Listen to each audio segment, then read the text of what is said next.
নবম পাঠ, অন্যের ঘরে প্রবেশের অনুমতি।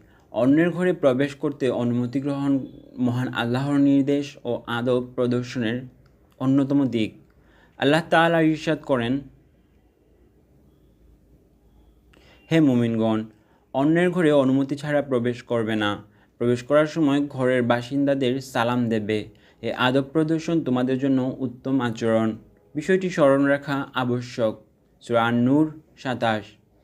প্রিয় রাসূল সাল্লাল্লাহু আলাইহি সাল্লাম ইরশাদ করেন, অন্যের ঘরে প্রবেশের জন্য অনুমতি চেয়ে প্রথমবার সাড়া না পেলে দ্বিতীয়বার, তাতেও সাড়া না পেলে তৃতীয়বার অনুমতি চাইবে, তৃতীয়বারও সাড়া না পেলে ফিরে আসবে।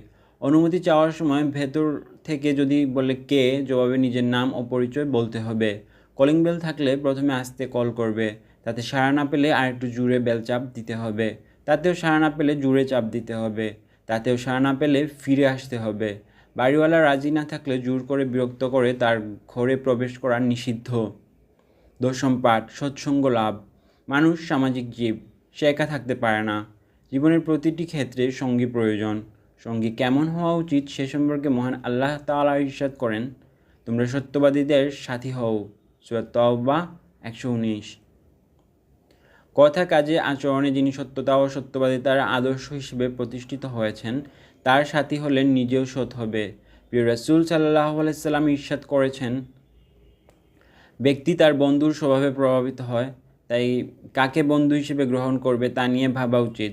হযরত উমর রাদিয়াল্লাহু তাআলা আনহু বলেন, খারাপ সঙ্গী গ্রহণের চেয়ে একা থাকা অনেক ভালো। মাওলানা রুমি রাহিমাহুল্লাহ বলেন, নেককার লোকের সঙ্গী হলে তোমাকে নেককার বানাবে, অসৎ লোকের সঙ্গী হলে তোমাকে অসৎ বানিয়ে ছাড়বে।